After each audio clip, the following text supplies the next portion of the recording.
ഒരുപാട് അത്ഭുതങ്ങൾ, കറാമത്തുകൾ തങ്ങൾ നേരിട്ട് പല സന്ദർഭങ്ങളിലായി പറഞ്ഞിട്ടുണ്ട്. ഒരുപാട് അനുഭവങ്ങൾ തങ്ങളുടേത്, തങ്ങൾ നേരിട്ട് അനുഭവിച്ചത്.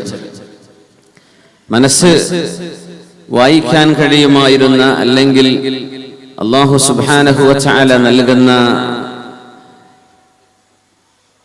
ഇൽഹാം എന്ന് പറയുന്ന ഒരു സവിശേഷമായ ഒരു കഴിവ് അവന്റെ ഔലിയാഇന് അല്ലാഹു നൽകാറുണ്ട്. അങ്ങനെ മഹാനായ മൗല അവറുകൾ മുഅല്ലമുൻ മുഖല്ലമുൻ ആയ മഹത്തുക്കളിൽ, അബ്ദാലുകളിൽ വളരെ ശ്രേഷ്ഠമായ സ്ഥാനം അലങ്കരിച്ചിട്ടുണ്ട് എന്ന് മഹാനായ പാണക്കാട് സയ്യിദ് നാസർ ഹൈ ശിഹാബ് തങ്ങൾ അവറുകൾ നേരിട്ട് അനുഭവിച്ചത് തങ്ങളുടെ ഉസ്താദിൽ നിന്നും, ഉസ്താദിന്റെ ശൈഖാന മഹാനായ മൗല അവറുകൾ. എനിക്ക് തോന്നുന്നു നമ്മുടെ നാട്ടുകാർക്ക് അറിയുന്നതിലേറെ നമ്മുടെ നാടിന്റെ പുറത്ത്, മലപ്പുറം ജില്ലയ്ക്ക് പുറത്ത്, എനിക്ക് തോന്നുന്നു ഉസ്താദിന്റെ മഹാനായ മൗല അവറുകളുടെ 10-12 ലക്ഷത്തോളം വരുന്ന മുരീദന്മാരിൽ, അനുയായികളിൽ, അവിടുത്തെ ശിഷ്യഗണങ്ങളിൽ ഒരുപക്ഷെ മലപ്പുറത്തുകാരായിരിക്കും എണ്ണം കുറവുണ്ടാവുക. നമുക്ക് അത്രക്കങ്ങ് പെട്ടെന്ന് മനസ്സിലാക്കാൻ പറ്റിയില്ല എന്ന് തോന്നുന്നു. പക്ഷെ ഇപ്പോ മെല്ലെ മെല്ലെ ആ മഹാനുഭാവൻ ഇവിടെ അന്ത്യവിശ്രമം കൊള്ളുന്നതോടുകൂടെ ഈ പ്രദേശവും നാടും, കന്യാല എന്ന് പറയുമ്പോഴേക്കും ഗൾഫിലാവട്ടെ, മറ്റേത് വിദേശ രാജ്യങ്ങളിലാവട്ടെ എത്രയോ ആളുകൾ, വിദേശങ്ങൾ ഇഷ്ടം പോലെ കാണാറുണ്ട്. ലണ്ടനിൽ പോയിരുന്നു, UK-യിൽ, അവിടെയും കുറെ ആളുകൾ ഞങ്ങൾ മൗലയുടെ ശിഷ്യന്മാരാണ്, ഞങ്ങൾ അവിടെ പോയിട്ടുണ്ടായിരുന്നു, മൗലയെ കണ്ടിട്ടുണ്ടായിരുന്നു, ഇങ്ങനെയൊക്കെ സംഭവിച്ചിട്ടുണ്ടായിരുന്നു. വളരെ സ്നേഹത്തോടെ, അതബോടുകൂടെ അവരങ്ങനെയാ പറയാ. മൗലയുടെ കുട്ടികൾ അങ്ങനെയാണ് ആ പ്രയോഗം തന്നെ. അല്ലാഹു സുബ്ഹാനഹു വ തആല ആ മഹാനുഭാവന് ഈ നാടിനെ നൽകിയത് അത് വേണ്ട വിധത്തിൽ നമുക്ക് തിരിച്ചറിയാനായിട്ടുണ്ടോ ഇല്ലേ എന്നത് ഞാൻ കുറ്റപ്പെടുത്തുകയല്ല. സ്വാഭാവികമായും അങ്ങനെയാണ്. മുറ്റത്ത് മുല്ലയ്ക്ക് മണമില്ല എന്നല്ലേ പറയാ. അപ്പൊ നാട്ടുകാർ അത്രക്കങ്ങ് ശ്രദ്ധിച്ചു കാണില്ല. ആ മഹാനുഭാവൻ എത്തിയ ഉന്നതമായ ശ്രേഷ്ഠമായ രംഗങ്ങളെ നമുക്ക് എത്തിപ്പിടിക്കാൻ കഴിഞ്ഞില്ല. അല്ലാഹുവിന്റെ ഔലിയാക്കന്മാർക്ക് മാത്രമേ അവന്റെ ഔലിയാക്കന്മാരെ ശരിക്ക് തിരിച്ചറിയാൻ കഴിയൂ എന്ന് പറയാറുണ്ട്. പെട്ടെന്ന് സാധാരണക്കാർക്ക് മനസ്സിലാവില്ല. അവരുടെ ചിന്താരീതിയിലൂടെയല്ല അവർ പ്രവർത്തിക്കുക. അവരുടെ വീക്ഷണങ്ങൾ വ്യത്യസ്തമാണ്, അവരുടെ കാഴ്ചപ്പാടുകൾ വ്യത്യസ്തമാണ്, അവർ ചെയ്യുന്ന തർബീയത്തിന്റെ രീതികൾ, ഇതൊക്കെ അനുഭവിച്ച് മനസ്സിലാക്കിയ ലക്ഷക്കണക്കിന് ആളുകൾ ഇന്ന് ജീവിച്ചിരിക്കുന്നു.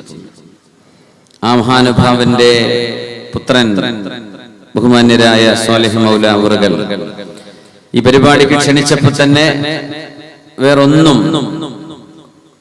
ഒരു ഒഴിവ് കഴിവോ ഒന്നും പറയാതെ ഈ പരിപാടി കേൾക്കുകയായിരുന്നു. അല്ലാഹു സുബ്ഹാനഹു വ തആല നമ്മുടെ നാടിന് നൽകിയ ആ മഹാനുഭാവന്റെ സാന്നിധ്യം അത് ഖിയാമത്ത് നാൾ വരെ നമുക്ക് യശസ്സിനും ദീനിന്റെ ഇസ്സത്തിനും അല്ലാഹു കാരണമാക്കി തരട്ടെ എന്ന് ദുആ ചെയ്യുകയാണ്.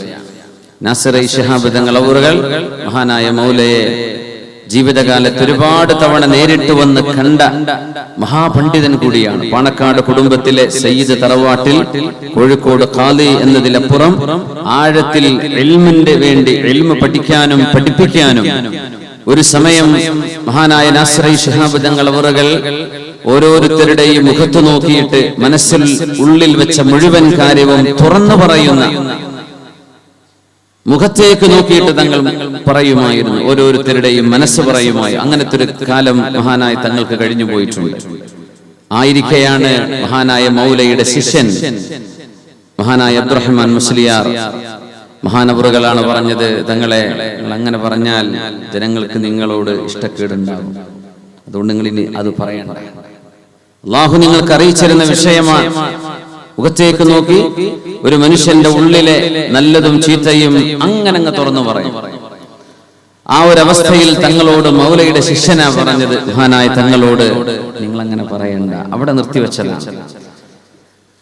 അത്രയും വലിയ ഒരു തസവ്വുഫിന്റെയും ആത്മീയതയുടെയും ആഴമറിഞ്ഞ ഒരു സയ്യിദാണ് പാണക്കാട് സയ്യിദ് നാസർ ഹൈ ശിഹാബ് തങ്ങൾ അവറുകൾ. അല്ലാഹു മഹാനവറുകൾക്ക് എല്ലാ സയ്യിദന്മാർക്കും വിശേഷിച്ച് പാണക്കാട് കുടുംബം അല്ലാഹു അവർക്കൊക്കെ യശസ്സും ആരോഗ്യവും ആഫിയത്തും സലാമത്തും ഇസ്സത്തും അല്ലാഹു വർദ്ധിപ്പിച്ചു കൊടുക്കട്ടെ.